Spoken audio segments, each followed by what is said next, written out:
सरकार द्वारा राज्य के हित में उठाए गए कदमों और उपलब्धियों का लेगा जायजा।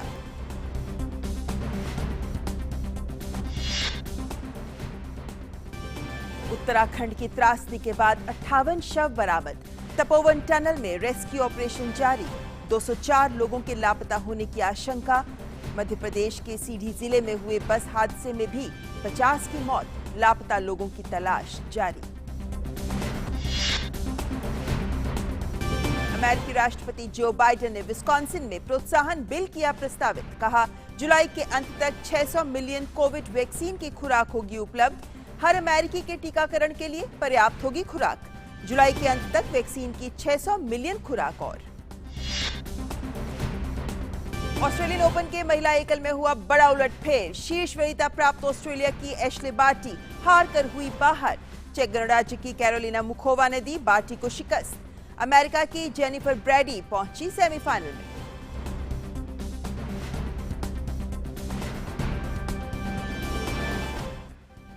आइए अब शुरुआत बड़ी खबर के साथ।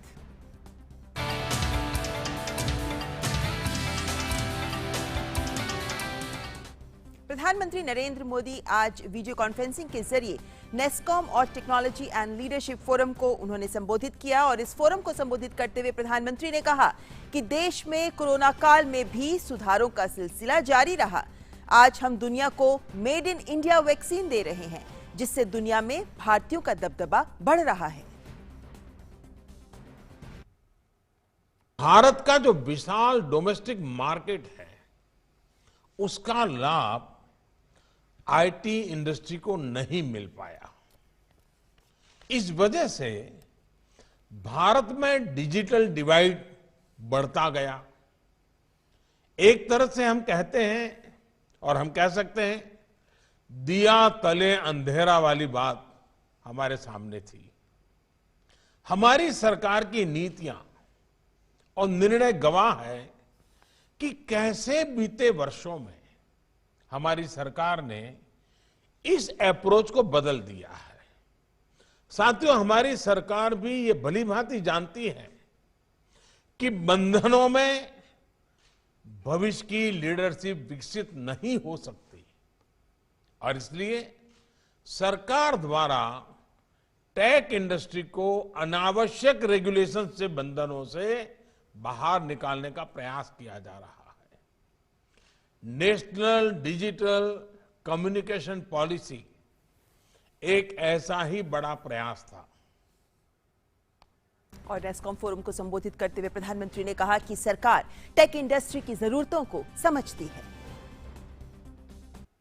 गवर्नेंस में टेक्नोलॉजी के प्रभावी उपयोग से गरीब और मध्यम वर्ग को सुविधा के साथ साथ करप्शन से भी बड़ी राहत मिली है। हमारे फिनटेक प्रोडक्ट्स और यूपीआई जैसे डिजिटल प्लेटफॉर्म की चर्चा तो आज पूरी दुनिया में है। वर्ल्ड बैंक समेत इसके सामर्थ्य की चर्चा कर रहे हैं। कैसे 3-4 साल के भीतर भीतर एक हैवीली कैश डिपेंडेंट सोसाइटी, उससे हम लेस कैश सोसाइटी की तरफ मक्कमता पूर्वक बढ़ चले हैं, ये हमारे सामने है। जितना डिजिटल ट्रांजैक्शन ज्यादा होता जा रहा है, काले धन के स्रोत उतने ही कम हो रहे हैं। National technology and leadership forum का 29वां संस्करण आज से 19 फरवरी तक आयोजित किया जा रहा है। और इस वर्ष के आयोजन का विषय है shaping the future towards a better normal, यानी भविष्य को बेहतर सामान्य की ओर आकार देना। यह आयोजन 30 से अधिक देशों के 1600 प्रतिभागियों की मेजबानी कर रहा है। 3 दिन की वार्ता के दौरान 30 से अधिक उत्पादों का प्रदर्शन भी किया जाएगा। NASSCOM technology and leadership forum एक ऐसा मंच है जो $190 बिलियन के उद्योग इकोसिस्टम की आवाज है। और प्रधानमंत्री ने आज जब इस फोरम को संबोधित किया तो कई महत्वपूर्ण बातें सामने रखी, खासतौर पर देश के तकनीकी क्षेत्र से जुड़ी हुई। इन पर बात करने के लिए हमारे साथ जुड़ी हुई हैं वरिष्ठ आर्थिक पत्रकार सुरभि अग्रवाल। सुरभि जी, बहुत बहुत स्वागत है आपका। सबसे पहले एक बड़ी तस्वीर की अगर बात करना चाहें तो क्या बड़ी तस्वीर, क्या बड़ा संदेश, क्या बड़ा आह्वान प्रधानमंत्री ने आज किया है टेक क्षेत्र के उद्यमियों से। Sure, thank you so much मुझे शो में बुलाने के लिए। मैं सबसे पहले तो ये कहना चाहूंगी कि सबसे बड़ा मैसेज जो प्राइम मिनिस्टर ने दिया है आज नैस्कॉम लीडरशिप फोरम में, वो ये है कि जो देश है उसको आईटी इंडस्ट्री से बहुत ज्यादा आशाएं हैं। और जैसा कि उन्होंने कहा कि इंडिया ऑलरेडी अपना दबदबा बना चुकी है कई क्षेत्रों में। सबसे ज्यादा इंपॉर्टेंट जिसमें ये है कि क्योंकि हम मेड इन इंडिया वैक्सीन जो है वो कई कंट्रीज को इस टाइम पे एक्सपोर्ट कर रहे हैं, तो उससे इंडिया का जो रेपुटेशन है वो बहुत ज्यादा स्ट्रांग हो गया है। और चाहे हम फिनटेक की बात करें तो इवन वर्ल्ड बैंक और बहुत ज्यादा डेवलप्ड नेशन इस चीज को एक्नॉलेज कर रहे हैं कि इंडिया ने कैसे धीरे धीरे करके अपना कैश इकोनॉमी को एक लेस कैश इकोनॉमी में कन्वर्ट कर दिया है, जहां पे 2 मिलियन से ज्यादा ट्रांजैक्शंस यूपीआई के थ्रू वगैरह हो रहे हैं। So what I think what he is telling, the big message that he has given to the industry is that we have a lot of expectations from you, but आप अपने आप को सीमित मत रखिए सिर्फ फॉरेन कंट्रीज को service करने के लिए। आप ज्यादा से ज्यादा मेक इन इंडिया प्रोडक्ट्स बनाइए, इंडिया को एज अ डोमेस्टिक मार्केट देखिए और ग्लोबली ऐसी कंपनीज और ऐसी प्रोडक्ट्स बनाइए जिससे कि हमारा नाम और बढ़े। आपने जो महत्वपूर्ण बातें की हैं, जैसे मेक इन इंडिया एक नारा है सुरभि जी, जो लगातार टारगेट भी दिया है उन्होंने कि जब इंडिया अपना 100वां इंडिपेंडेंस डे मनाए 2047 में, तो you know we should have like a good showcase of products and global leaders that you know the world recognizes that India is a technology superpower. चलिए, इस वक्त अरुण शर्मा हमारे संवाददाता भी हमारे साथ जुड़ गए हैं जिनसे हम बात करेंगे, लेकिन उससे पहले सुरभि जी एक महत्वपूर्ण सवाल जो मैं आपसे बीच में रोक कर पूछना चाह रही थी वो ये कि नेस्कॉम एक ऐसी संस्था है जहां 2800 से ज्यादा देश की जो कंपनियां हैं, जिसमें स्टार्टअप से लेकर मल्टीनेशनल कंपनियां तक शामिल हैं। जब ऐसा फोरम वो आयोजित करते हैं जहां 30 से ज्यादा देशों की कंपनियां हमारे साथ जुड़ रही हैं, ऐसे मंच पर जब प्रधानमंत्री इस बात का भी आह्वान करते हैं कि हमें ग्लोबल लीडर्स, ग्लोबल उत्पाद देने होंगे, मेक इन इंडिया से लेकर मेक फॉर इंडिया का रास्ता तय करना होगा, कहां तक हमारा तकनीकी क्षेत्र आपको लगता है कि जिस तरह के सुधार सरकार कर रही है उनके चलते इस तकनीक को आम जन तक पहुंचाने की कोशिश में भी सफल होता दिख रहा है, खासतौर पर वो आह्वान जो प्रधानमंत्री ने आज एक बार फिर इस मंच पर किया है?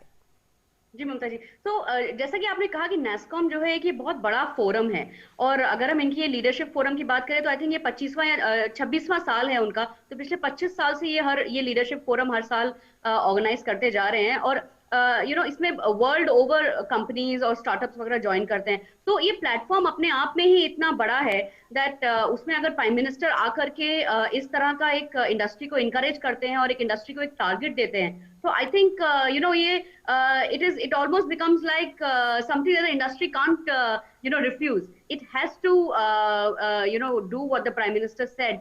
And also I would like to say that the माहौल ऐसा है अभी इस right now हमारा जो कंट्री में जो आत्मनिर्भर भारत का पूरा जो यू नो कैंपेन चल रहा है, और जैसे कि वो तेजी पकड़ रहा है, तो ऐसे टाइम पे प्राइम मिनिस्टर का यही कहना कि you should not just constrain yourself by servicing the global industry, but also look at make in India products. You know, you should look at creating more products here, जिससे कि ज्यादातर you know हम India से global leaders produce कर सकें, products produce कर सकें जो ग्लोबली लोग यूज करें। आई थिंक वो बहुत ज्यादा इंपॉर्टेंट हो जाता है, उसका वेट बहुत बढ़ जाता है मेरे साथ।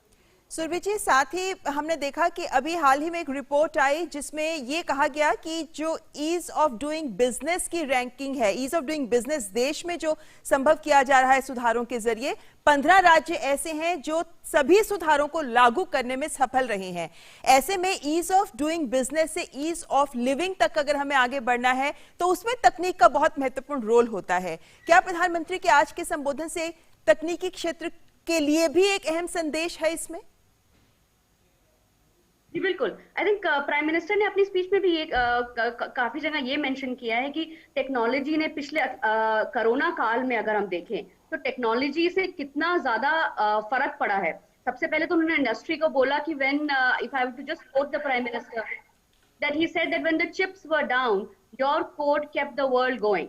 So which means that industry ने अपनी टेक्नोलॉजी को यूज करके दे इंश्योर्ड दैट ज्यादा से ज्यादा लोग घर में रह करके काम कर रहे हैं, और वो सिर्फ देश की इंडस्ट्री को नहीं चला रहे थे, वो ग्लोबली वर्ल्ड ओवर इंडस्ट्रीज को चला रहे थे। तो our technology industry has made sure that worked and that was possible.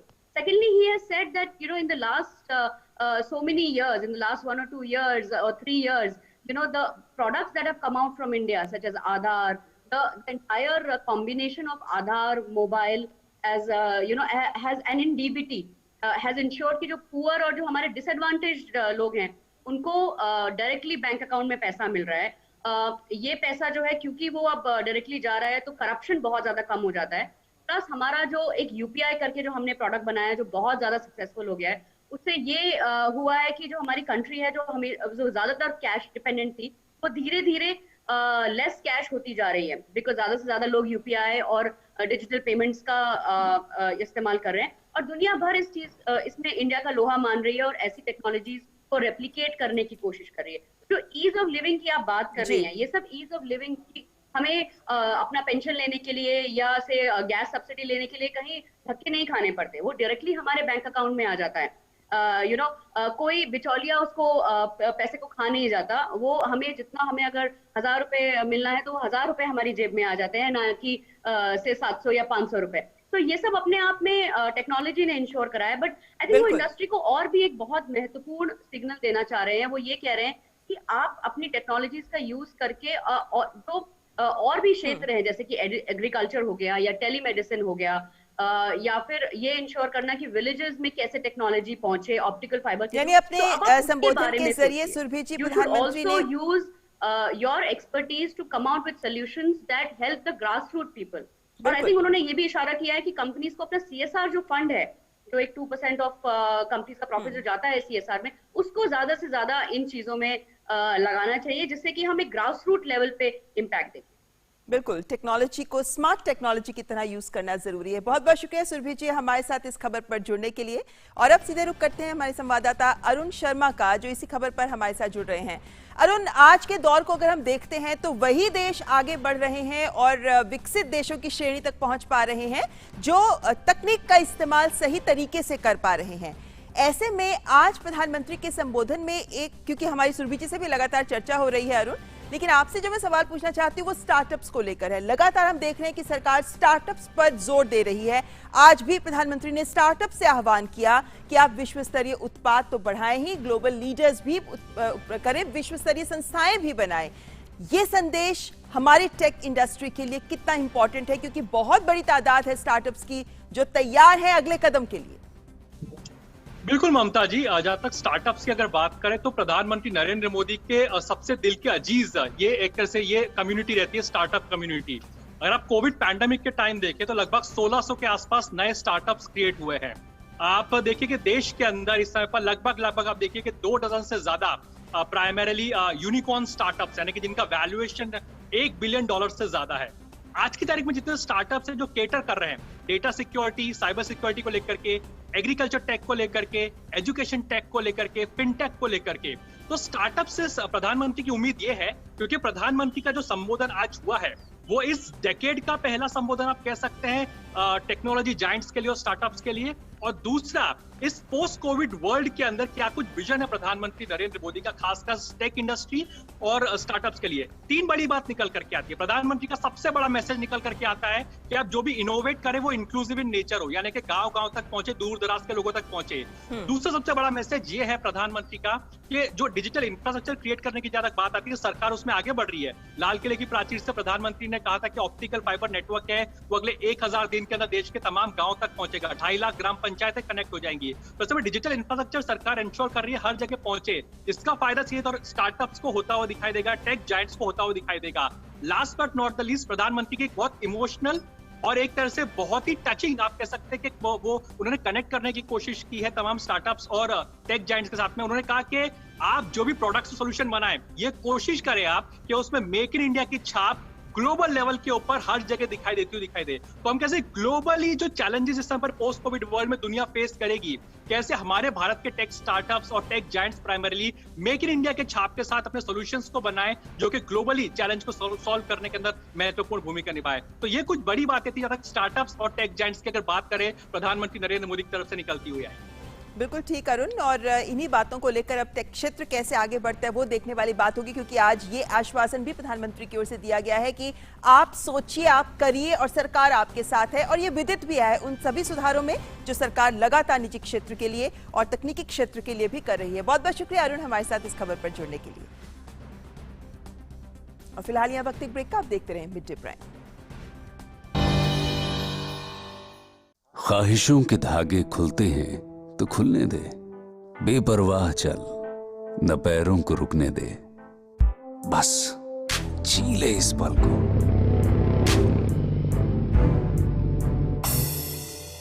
आवाजें जो कभी सुनी ना हो, जगहें जो कभी देखी ना हो, ढूंढ तो सही, तलाश तो कर, पता नई मंजिलों का मिल जाएगा।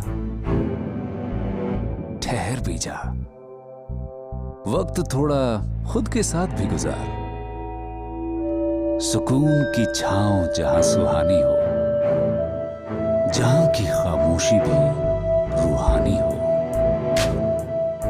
दिल जहां आकर कहे कहीं और जाने को दिल ना करे, हिमालय का दिल हिमाचल।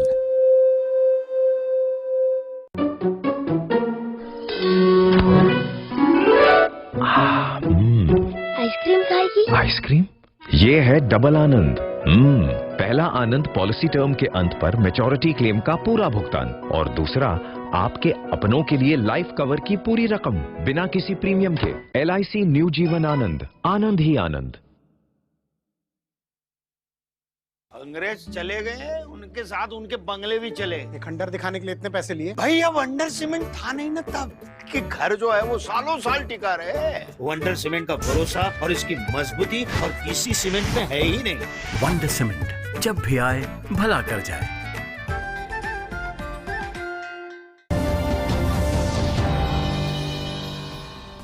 और ब्रेक के बाद रुक करते हैं कुछ अन्य खबरों का। अभी 3 दिन पहले 14 फरवरी को प्रधानमंत्री ने तमिलनाडु जाकर वहां कई विकास कार्यों की सौगात दी थी। आज फिर एक बार तमिलनाडु के लिए बड़ा दिन है, जब प्रधानमंत्री नरेंद्र मोदी यहां तेल और गैस के क्षेत्र में प्रमुख परियोजनाओं का शिलान्यास करेंगे और जो प्रोजेक्ट्स पूरे हो चुके हैं उनका लोकार्पण करेंगे। इस बार ये कार्यक्रम वीडियो कॉन्फ्रेंस के जरिए होगा। प्रधानमंत्री Chennai petroleum corporation limited Manali में रामनाथपुरम थूथुकुडी प्राकृतिक गैस पाइपलाइन और गैसोलीन डीसल्फराइजेशन यूनिट राष्ट्र को समर्पित करेंगे। गैस पाइपलाइन के रामनाथपुरम थूथुकुडी खंड 143 किलोमीटर को लगभग 700 करोड़ रुपए की लागत से तैयार किया गया है। ये ONGC गैस क्षेत्रों से गैस का उपयोग करने और उद्योगों और अन्य वाणिज्यिक ग्राहकों को फीड स्टॉक के रूप में प्राकृतिक गैस वितरित करने में मदद करेगा।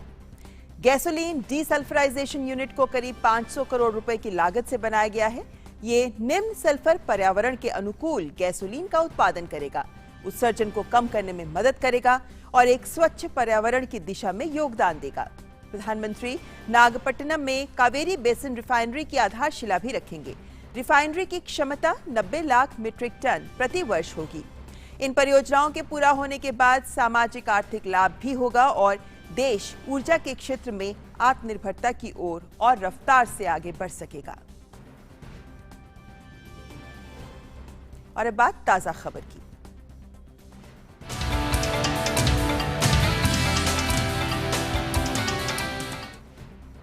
विदेशी राजनयिकों का 24 सदस्यीय प्रतिनिधिमंडल का दल आज केंद्र शासित प्रदेश जम्मू कश्मीर के दौरे पर पहुंचा है। श्रीनगर पहुंचने पर प्रतिनिधिमंडल का पारंपरिक तरीके से स्वागत किया गया। प्रतिनिधिमंडल बडगाम जिले के मागम ब्लॉक दौरे पर पहुंचा, जहां उन्होंने गांवों और ब्लॉक में पंचायती राज और शिकायत निवारण के बारे में जानकारी हासिल की और स्थानीय लोगों से मुलाकात भी की।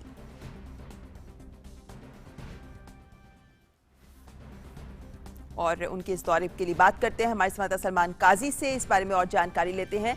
सलमान, देखा जाए तो जम्मू कश्मीर में जिस तरीके के विकास के काम सरकार आगे बढ़ा रही है, जिस तरीके की जनता के विकास, उनकी जिंदगी आसान करने के लिए सरकार कदम बढ़ा रही है, इसे विश्व के सामने सच्चाई के तौर पर प्रस्तुत करना कि असली तस्वीर, जमीनी तस्वीर असली क्या है जम्मू कश्मीर की, उस लिहाज से देखें तो आज का ये दौरा कितनी अहमियत रखता है और क्या कुछ कार्यक्रम रहेगा इस यूरोपियन यूनियन के ग्रुप के? देखिए, ये फॉरेन डेलीगेट्स का एक ग्रुप है, 24 कंट्रीज से हैं, जिसमें कुछ अफ्रीकन कंट्रीज़ भी हैं, कुछ साउथ एशियन कंट्रीज़ भी है जैसे बांग्लादेश है, और बहुत सारी यूरोपियन कंट्रीज़ भी हैं। और इनका सबसे पहला जो इनका पड़ाव था वो मागाम ब्लॉक है, बडगाम डिस्ट्रिक्ट में, बिल्कुल श्रीनगर से सटा हुआ एक डिस्ट्रिक्ट है, जहाँ पे उनको वो गए, वहाँ पे उन्होंने आम लोगों से मिले, वहाँ के लोकल रिप्रेजेंटेटिव्स जो लोकल बॉडी इलेक्शन से अभी हाल ही में इलेक्ट होके आए हैं, उनसे बात की उन्होंने, और वहाँ पे उन्होंने एक जो गवर्नमेंट ऑफ JNK का एक बहुत ही कामयाब प्रोग्राम रहा है जिसको बैक टू द विलेज है और ग्रीवियंस रिडर्सल प्रोग्राम्स हैं, उनके बारे में उनको बताया गया, और उनने आम लोगों से भी वहाँ पे बातें की। इसके अलावा अभी जो उनका बाकी का प्लान है उसमें वो एक सिविल सोसाइटी मेंबर से भी मिल रहे हैं, और जो इलेक्शंस हुए हैं रिसेंटली यहाँ पे लोकल बॉडीज़ के, उनके रिप्रेजेंटेटिव्स, डिस्ट्रिक्ट डेवलपमेंट कमीशन ये है DDCs हैं, उनसे मिल रहे हैं।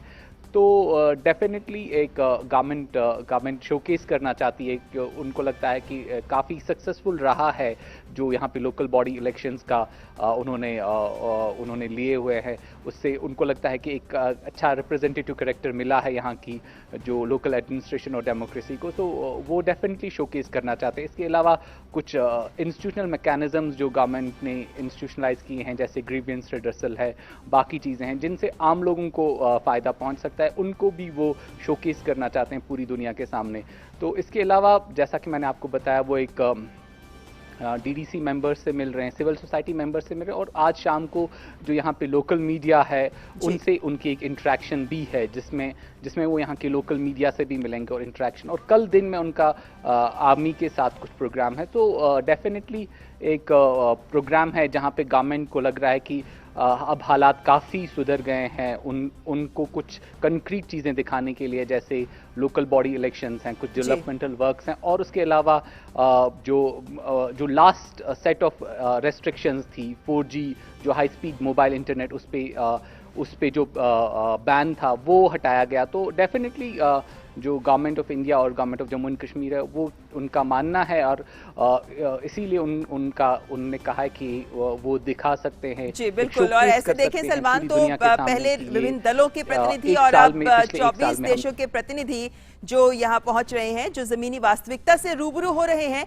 क्योंकि सरकार सिलसिलेवार ढंग से राज्य के विकास के लिए, इस जम्मू कश्मीर के विकास के लिए लगातार प्रयासरत है, और जैसा कि गृह मंत्री ने भी कहा कि इसे राज्य का दर्जा भी जल्द ही मिल सकता है। फिलहाल बहुत बहुत शुक्रिया सलमान, इस दौरे पर आप नजर बनाए रखें, आपसे बाद में और जानकारी लेते रहेंगे।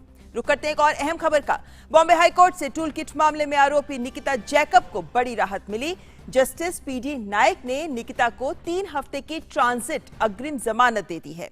दिल्ली पुलिस का आरोप है कि दिशा ने जैकब और शांतनु के साथ मिलकर टूल किट बनाया और इसे अन्य लोगों के साथ साझा कर देश की छवि को धूमिल करने की कोशिश की। आपको बता दें कि इस मामले के एक अन्य आरोपी शांतनु मुलुक ने भी हाईकोर्ट में गुहार लगाई थी। औरंगाबाद पीठ की जस्टिस विभा कांकनवाड़ी ने इस पर सुनवाई करते हुए शांतनु मुलुक को 10 दिन तक गिरफ्तारी से संरक्षण देते हुए कल ही अग्रिम जमानत दे दी थी, जिससे वो राहत पाने के लिए दिल्ली में संबंधित कोर्ट में याचिका दायर कर सकें। और जैकब ने 4 सप्ताह के लिए ट्रांजिट अग्रिम जमानत की मांग की थी, लेकिन वो भी दिल्ली में अग्रिम जमानत याचिका दायर करने के लिए संबंधित अदालत का रुख कर सके, लेकिन उनको 4 नहीं 3 हफ्ते की ये ट्रांजिट बेल मिली है। इस खबर पर और ज्यादा जानकारी के लिए हमारे संवाददाता योगेश शीतल हमारे साथ सीधे मुंबई से जुड़ रहे हैं। योगेश, कल अदालत ने कुछ अहम बातों को रखा था, जिसके बाद ये जो निर्णय था ये आज तक के लिए रख दिया गया था। ये बताइए हमें कि आज जब अदालत ने ट्रांजिट बेल दी तो क्या कुछ अहम बातें सामने रखी गई आज अदालत में? देखिए, जो ट्रांजिट एंटीसिपेटरी बेल की प्ली थी उसमें जो दिल्ली पुलिस की तरफ से कहा गया था कि जो सेक्शन 7 है और जो एंटीसिपेटरी बेल के जो अलग अलग प्रोविजंस हैं CRPC में, उसके तहत काफ़ी जो है वो टेरिटोरियल जो है जुरिस्डिक्शन उसको डिफाइन किया गया है, और उसके आधार पे जो है मुंबई हाईकोर्ट जो है वो ट्रांजिट एंटीसिपेटरी बेल नहीं दे सकती। इनफैक्ट यह भी कहा गया था कि ट्रांजिट एंटीसिपेटरी बेल का कोई जो है वो एक पर्टिकुलर टर्म जो है वो उसमें नहीं है, एंटीसिपेटरी बेल की तर्ज पे इसको इंक्लूड किया गया है। हालांकि जो एक्यूज थे जो निकिता जैकब है उनकी तरफ से कहा गया कि कई ऐसे मामले पहले भी हैं, बॉम्बे उच्च न्यायालय के भी हैं, जब ऐसा दिया गया। तो ओवरऑल कोर्ट ने यही पाया कि इस पूरे ट्रांजिट एंटीसिपेटरी बेल की प्ली की दलीलों में कई सारे जजमेंट जो है सुप्रीम कोर्ट के, हाई कोर्ट के अलग अलग जजमेंट हैं और थोड़ा सा जो है हम कह सकते हैं कि काफी सघन आर्गूमेंट था। यही वजह थी कि कल मामले की सुनवाई नहीं करके आज के लिए उसको रखा गया था और आज इस मामले की सुनवाई की गई। 4 सप्ताह का जो है वो रिलीफ मांगा गया था निकिता जैकब की तरफ से, लेकिन 3 वीक यानी कि 3 सप्ताह का जो है जो राहत जो है वो दी गई है। ये 3 सप्ताह जो होगा इसमें वो दिल्ली जा सकती है और वहां पे जो कॉम्पिटेंट कोर्ट है, या तो सेशंस कोर्ट है या फिर वहां पे जो हाई कोर्ट है, क्योंकि 30 हजारी न्यायालय से जो है वो दिल्ली में ही नन अवेलेबल वारंट जो है वो जारी किया गया था, तो सेशंस कोर्ट या हाई कोर्ट वो कहीं भी जा सकती है और वहां से जो है वो रिलीव कर सकती है। तो कोर्ट ने ये माना कि ये अप्रोप्रिएट होगा कि जो एक्यूज है, क्योंकि एक्यूज से पहले भी क्वेश्चनिंग की जा चुकी है। जब उनके वकील ने कोर्ट को यह भी कहा कि निकिता जैकब से दिल्ली पुलिस ने पहले क्वेश्चनिंग की है, जो उनके गैजेट्स थे, चाहे वो लैपटॉप हो चाहे वो हार्ड ड्राइव हो, वो सब भी सीज किया गया है। तो इन सब चीजों को ग्राउंड करते हुए बॉम्बे उच्च न्यायालय ने ये फैसला दिया है कि जो भी इक्विपमेंट्स हैं वो दिए गए हैं, जो एक्यूज्ड है वो ऑलरेडी जो है क्वेश्चनिंग ऑलरेडी की जा चुकी है। तो ऐसे में अप्रोप्रिएट होगा कि वो दिल्ली में जो जहां पे जुरिस्डिक्शन है पूरे केस का वो वहां पे जाए और वहां पे अपील करें। इसीलिए जो है उनको 3 सप्ताह की राहत दी गई है। जैसा कि आपने भी सही कहा कि कल औरंगाबाद बेंच ने जो है वो शांतनु मुलुक को भी जो है वो 10 दिनों की राहत दी थी। अब पूरा मामला जो एक तरीके से हम कह सकते हैं कि दिल्ली शिफ्ट होगा। जी बिल्कुल ठीक बात। अब 30 हजारी कोर्ट में ये मामला पूरा शिफ्ट होगा। सबकी नजर रहेंगी कि अब कब ये दिल्ली आकर इस मामले में आगे सुनवाई शुरू की जाती है। फिलहाल बहुत बहुत शुक्रिया शांतनु, योगेश शीतल हमारे साथ इस मामले में जुड़ने के लिए। तो शांतनु और निकिता दोनों को ट्रांजिट बेल मिल चुकी है। फिलहाल रुक करते हैं एक और बड़ी खबर का, जो उत्तराखंड से है, जहां चमोली में ग्लेशियर टूटने के बाद आई बाढ़ के बाद स्थिति अब भी भयावह है। रोज यहां मरने वालों की संख्या में वृद्धि हो रही है। ताजा समाचार मिलने तक इस त्रासदी में राहत बचाव दल को 58 शव मिल चुके हैं। बीती रात 2 और शव बरामद किए गए। 58 शवों में से 31 की शिनाख्त हो पाई है। माना जा रहा है कि इस दुर्भाग्यपूर्ण घटना में 204 लोग लापता हैं, जिनकी तलाश जारी है। इस बीच टनल के पीछे के साइड जो मलबा है उसमें से पानी निकाला जा रहा है। उसके निचले साइड पर एक गड्ढा करके वहां पर पंप लगाया गया है और उस पंप के द्वारा पानी निकालने का काम आगे बढ़ाया जा रहा है ताकि पूरा क्षेत्र सूख जाए। अभी तक 145 मीटर की खुदाई की जा चुकी है। मुख्य टनल के नीचे छोटी टनल में भी वर्टिकल ड्रिल के जरिए एनडीआरएफ की टीम पहुंच चुकी है। वहां भी तपोवन पावर प्रोजेक्ट के कर्मचारियों के फंसे होने की आशंका जताई जा रही है। तपोवन के साथ रैणी गांव में भी सर्च और बचाव अभियान जारी है। और इस वक्त हमारे संवाददाता अजय विक्रम सीधे जोशीमठ से हमारे साथ जुड़ गए हैं। अजय, बहुत ही दुखद खबर हर दिन आ रही है कि एक के बाद एक शवों की तादाद लगातार बढ़ रही है, लेकिन इस वक्त की और क्या ताजा जानकारी मिल पा रही है? ममता, मैं इस समय उसी तपोवन साइट पर हूं जो एनटीपीसी की साइट है, जहां पर जो दुर्भाग्यपूर्ण घटना हुई, सबसे ज्यादा नुकसान जहां पर हुआ। हालांकि 3 जगहों पर नुकसान हुआ है, लेकिन मैं आपको दिखाना चाहूंगा, अपने कैमरामैन सुमित से कहूंगा इसको दिखाए। ये वही साइट है, ये वही डैम है, जो डैम जब नदी का बहाव आया और ये पूरी तरह से टूट गया और इसी में यहीं पर काम कर रहे थे, डैम के काम में जुटे हुए थे। और आप हमारी बाईं तरफ देखें, ये जो आपको एक स्ट्रक्चर दिख रहा है, इसी के नीचे टनल है और उसी टनल को साफ करने की कोशिश की जा रही है। और ये जो जेसीबी और जो मशीनें लगी हैं, ये एनडीआरएफ की टीम लगी हुई है। जैसा भी आपने स्टोरी में बताया कि पानी निकालने की कोशिश की जा रही है, क्योंकि ये पूरा दलदल है और पहले जब तक पानी नहीं निकाल दिया जाएगा तब तक जो इसमें जो फंसे हुए लोग हैं या जो उसमें शव हैं उनको निकाल पाना बहुत ही मुश्किल है। अभी तक 145 मीटर की खुदाई हो चुकी है, लेकिन जब ये पानी निकल जाएगा उसी के बाद ये पूरी लगभग ममता 2.5 किलोमीटर की टनल है और 1.5 किलोमीटर तक का लक्ष्य रखा गया है कि उसकी खुदाई की जाएगी। तभी ये पता लगेगा कि इसमें कितने लोग फंसे रहे और कितने लोग निकले। एक अनुमान के मुताबिक 204 लोग लापता हैं, जिसमें से 58 शव निकल चुके हैं। जो रैणी गांव है वहां पे भी काफी नुकसान हुआ है, 13 गांव में नुकसान हुआ है।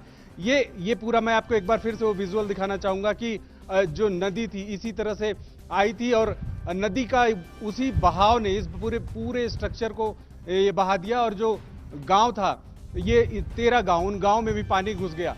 आप निश्चित तौर पर ये जो स्थितियां हैं, ये थोड़ा चुनौती जरूर हैं एजेंसियों के लिए, लेकिन एनडीआरएफ, एसडीआरएफ आर्मी और आईटीबीपी के जवान लगातार जुटे हुए हैं। इस पूरे रास्ते में 6 ब्रिज थे ममता, जो 6 ब्रिज पूरी तरह से खत्म हो गए।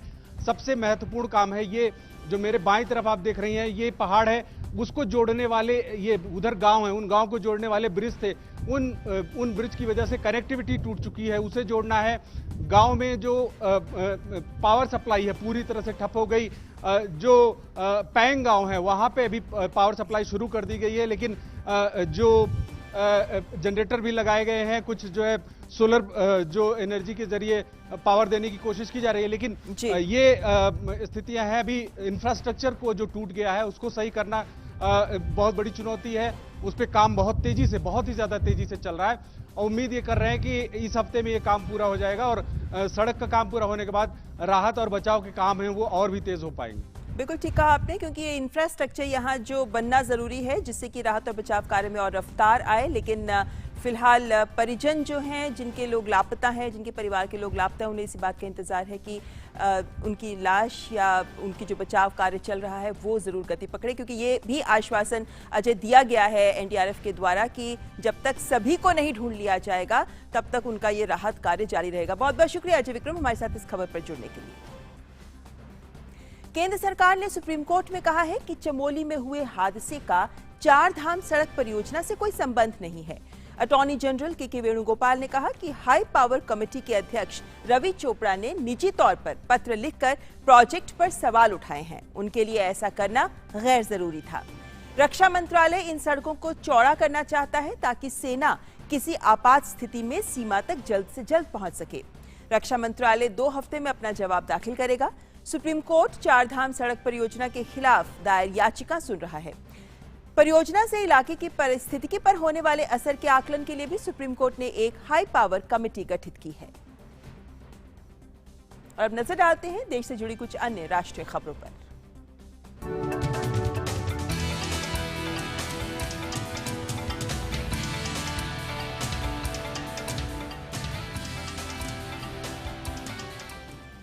बिहार बोर्ड की 10वीं कक्षा की परीक्षा आज से शुरू हो गई है। पटना के बांकीपुर गर्ल्स हाई स्कूल में छात्राओं की लंबी कतार नजर आई। परीक्षा में कोविड-19 प्रोटोकॉल और सामाजिक दूरी का भी पालन किया जा रहा है।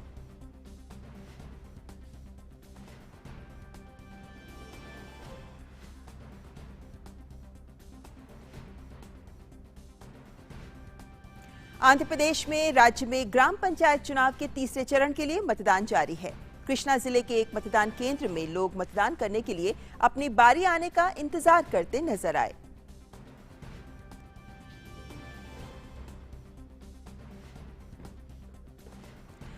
उत्तर प्रदेश सरकार प्राथमिक शिक्षा को और उन्नत बनाने के लिए जो प्रयास कर रही है उसी का एक भाग है मिशन प्रेरणा। मिशन प्रेरणा से किस तरह प्राथमिक शिक्षकों और छात्रों को फायदा हो रहा है, आइए आपको दिखाते हैं इस खास रिपोर्ट में।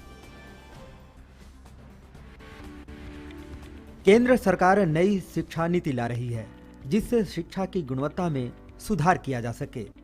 ऐसा ही प्रयास उत्तर प्रदेश सरकार मिशन प्रेरणा के माध्यम से प्राथमिक शिक्षकों और प्राथमिक शिक्षा में सुधार के लिए कर रही है। यह पूरे रिसाल सिंह प्राथमिक विद्यालय है। यहाँ मिशन प्रेरणा के अनुसार औराई न्याय पंचायत के प्राथमिक विद्यालयों के शिक्षकों की मासिक संकुल बैठक चल रही है। इसमें हर अध्यापक अपने द्वारा बनाए गए टूल का प्रदर्शन कर रहे हैं जिससे प्राथमिक के विद्यार्थियों को सरलता से सिखाया जा सके। ये टीएलएम बनाने का, स्टॉल बनाने का उद्देश्य है कि हम इस टीएलएम के माध्यम से बच्चों को रुचिकर शिक्षण दें और ताकि बच्चे किसी भी कॉन्सेप्ट को, किसी भी गतिविधि को, किसी भी जो भी उनको लर्निंग आउटकम सीखने, जो भी उनको बात सीखना है वो जल्द से जल्द आसानी से सीख सकें। इन संकुल बैठकों में शिक्षक अपनी शिक्षण कला का प्रदर्शन तो करते ही हैं, इसका सीधा फायदा प्राथमिक विद्यालय के छात्रों को मिलता है। इससे छात्र जहां अपनी पढ़ाई ठीक से कर पाते हैं, वहीं अपने विद्यालय की दीवारों को अपनी चित्रकारी से सजा पाते हैं और शिक्षा के अतिरिक्त व्यवहारिक ज्ञान भी प्राप्त कर पाते हैं। यहाँ पे हम लोगों ने बच्चों को शिक्षित करने के लिए सारी दीवारों पे टीएलएम बना के रखा हुआ है और ये टीएलएम उनसे ये जितनी भी पेंटिंग्स हैं वो उनके शिक्षा में उनके एजुकेशन के लिए हेल्पफुल हो, इसका हम लोगों ने पूरा ध्यान दिया हुआ है। जैसे इसमें आप दीवारों पे जितनी भी चीज़ें देख रहे हैं उनके वर्ड्स लिखे हुए हैं अंग्रेज़ी में और हिंदी में, जिससे कि बच्चे उनकी स्पेलिंग लर्न कर सके, उनको पढ़ना सीख सके और लिखना सीख सके। उत्तर प्रदेश सरकार के प्रयास और मिशन प्रेरणा से गाँव में स्थित प्राथमिक विद्यालयों में निश्चित रूप से गुणात्मक सुधार होगा और इससे प्राथमिक शिक्षकों और छात्रों को फायदा होगा। टीचर खुद सीखते हैं, पहले उसका प्रदर्शन करते हैं अपने मासिक बैठक में और वही माध्यम होता है इन प्राथमिक विद्यालयों में बच्चों को सिखाने का। अद्भुत है यह प्रयोग इन शिक्षकों का इन गांवों के विद्यालयों में जो कर रहे हैं। कैमरा पर्सन प्रियंका सिंह के साथ डॉक्टर हरकेश बहादुर सिंह गौतम, पूरे नोनहरी और आई भदोही, टीडी न्यूज। और बात उन खबरों की जो दुनिया भर में सुर्खियां बटोर रही हैं।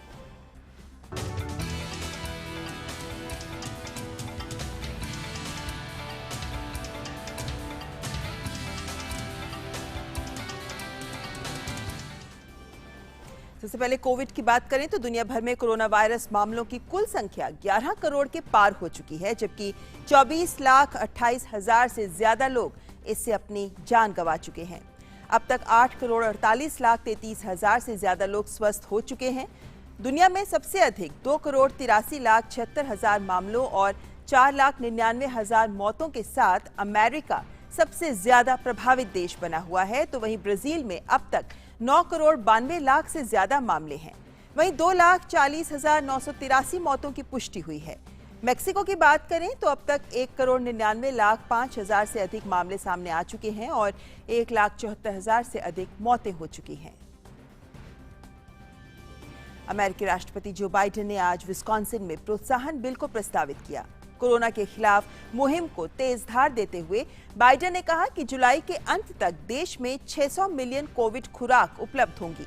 देश के अमेरिकी नागरिकों को भरोसा दिलाते हुए बाइडेन ने कहा कि हर अमेरिकी के टीकाकरण के लिए पर्याप्त खुराक का इंतजाम किया जाएगा।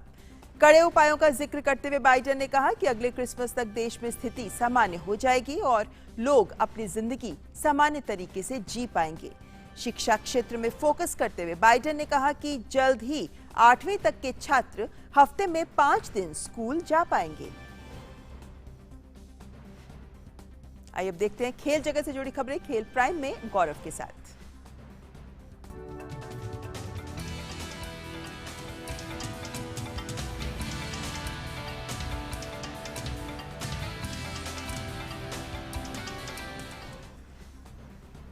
तो गौरव, क्या है आज बड़ी खबरें खेल जगत से? शुक्रिया ममता जी। और खेल की खबर की बात करें तो टेनिस, फुटबॉल और क्रिकेट सब जगह से खबरें हैं, लेकिन बात शुरू करते हैं ऑस्ट्रेलियन ओपन से। साल के पहले ग्रैंड स्लैम ऑस्ट्रेलियन ओपन के महिला एकल वर्ग में बड़ा उलटफेर देखने को मिला। क्वार्टर फाइनल में पहली वरीयता प्राप्त ऑस्ट्रेलिया की एशले बार्टी हारकर प्रतियोगिता से बाहर हो गई। पार्टी को चेक गणराज्य की कैरोलिन मुखोवा ने कड़े संघर्ष के बाद हराने में सफलता पाई। चेक खिलाड़ी ने पहला सेट 1-6 से गंवाने के बाद शानदार वापसी करते हुए मुकाबले को 1-6, 6-3, 6-2 से अपने नाम कर सेमीफाइनल में प्रवेश किया। वहीं एक अन्य क्वार्टर फाइनल में अमेरिका की जेनिफर ब्रैडी ने रोमांचक जीत हासिल करके प्रतियोगिता के सेमीफाइनल में प्रवेश कर लिया। ब्रैडी ने अपने ही देश की जेसिका पेगुला को हराने में सफलता पाई। जेनिफर ने मुकाबले को 4-6, 6-2, 6-1 से अपने नाम किया। अंतिम 4 में अब ब्रैडी का सामना कैरोलिना मुखोवा से होगा। वहीं पुरुष एकल वर्ग में रूस के डेनिल मेदवेदेव ने ऑस्ट्रेलियन ओपन के सेमीफाइनल में जगह बना ली है। आज खेले गए ऑल रशियन क्वार्टर फाइनल में मेदवेदेव ने आंद्रे रूबलेव को 7-5, 6-3, 6-2 से मात दी। यह पहला मौका है जब मेदवेदेव ऑस्ट्रेलियन ओपन के सेमीफाइनल में पहुंचे हैं। टेनिस के बाद अब बात करते हैं फुटबॉल की, जहां इंग्लिश क्लब लिवरपूल ने खराब फॉर्म से उबरते हुए चैंपियंस लीग में शानदार जीत हासिल की है। प्रतियोगिता के राउंड ऑफ 16 के पहले लेग में लिवरपूल ने जर्मन क्लब आरबी लाइजिंग को 2-0 से हराने में सफलता पाई। प्रीमियर लीग में लगातार 3 हार की निराशा को पीछे छोड़ते हुए लिवरपूल ने इस अहम मुकाबले में शुरू से ही अपनी पकड़ बनाने की कोशिश की। हालांकि पहले हाफ में कोई भी टीम गोल करने में सफल नहीं हो पाई। दूसरे हाफ में लिवरपूल ज्यादा आक्रामक दिखाई दी और मैच के 53वें मिनट में सलाह ने शानदार गोल करके टीम को 1-0 से आगे कर दिया। इसके 5 मिनट बाद ही माने ने जोनस के पास पर गोल करके टीम की 2-0 से जीत तय कर दी। कोरोना के कारण यात्रा प्रतिबंध के चलते ये मुकाबला लाइजिंग के घरेलू मैदान पर न होकर हंगरी में खेला गया। 2 गोल की बढ़त के साथ लिवरपूल दूसरे लेग का मुकाबला अब 10 मार्च को अपने घरेलू मैदान पर खेलेगी। बात कर लेते हैं अगले मुकाबले की। French club Paris Saint Germain ने बार्सिलोना को उन्हीं के घर में 4-1 से हराकर चैंपियंस लीग में बड़ी बढ़त हासिल कर ली है। राउंड ऑफ 16 के पहले लेग में पीएसजी के खिलाफ बार्सिलोना ने 27वें मिनट में मेसी के पेनल्टी के जरिए किए गए गोल की मदद से बढ़त ले ली। हालांकि इसके बाद मैच पूरी तरह से पीएसजी के पक्ष में चला गया। नेमार की गैर मौजूदगी में आक्रमण की कमान संभालने वाले एम्बापे ने मैच के 32वें मिनट में बेरार्ती के पास पर गोल करके मुकाबले को बराबरी पर ला दिया। इसके बाद 65वें और 50वें मिनट में गोल करके एम्बापे ने न केवल अपनी हैट्रिक पूरी की बल्कि बार्सिलोना की वापसी की उम्मीदें भी समाप्त कर दी। पीएसजी के लिए कीन ने 70वें मिनट में एक गोल किया। दोनों क्लबों के बीच दूसरे लेग का मुकाबला 20 मार्च को पेरिस में खेला जाएगा।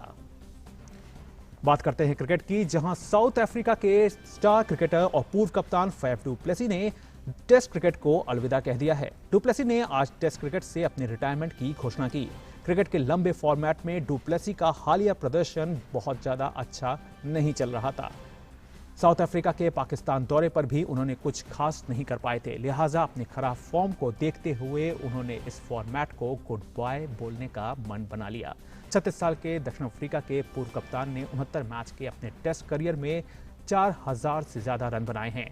उन्होंने अपना टेस्ट डेब्यू नवंबर 2012 में ऑस्ट्रेलिया के खिलाफ एडिलेड में किया था, जबकि क्रिकेट के लंबे फॉर्मेट में डू प्लेसी ने अपना आखिरी मैच पाकिस्तान के खिलाफ रावलपिंडी में खेला था। बात करते हैं भारत और इंग्लैंड टेस्ट सीरीज की, जहां इंग्लैंड ने भारत के खिलाफ अहमदाबाद में 24 फरवरी से शुरू होने वाले तीसरे डे नाइट टेस्ट के लिए टीम का ऐलान कर दिया है। दूसरे टेस्ट में 8 विकेट और 43 रन बनाने वाले मोइन अली इस टीम का हिस्सा नहीं होंगे। इसके अलावा टीम में अनुभवी विकेटकीपर बल्लेबाज जॉनी बेस्टो की वापसी हुई है। इंग्लैंड के कप्तान जो रूट ने मोइन अली के बाकी बचे 2 टेस्ट के नहीं खेलने की जानकारी दी है। मोइन अली इंग्लैंड वापस जा रहे हैं। टीम में हालांकि तीसरे टेस्ट के लिए सैम कुरेन, मार्क वुड और जैक क्राउली की भी वापसी हुई है। कुरेन और मार्क वुड को पहले 2 टेस्ट से आराम दिया गया था। क्राउली सीरीज की शुरुआत से पहले चोटिल हो गए थे, लेकिन अब वो पूरी तरह से फिट हैं और अब उनके तीसरे टेस्ट में खेलने की संभावना है। तो ये थी खेल जगत से जुड़ी हुई तमाम खबरें, लेकिन बाकी खबरों के लिए वापस चलते हैं ममता जी के पास। बहुत बहुत शुक्रिया।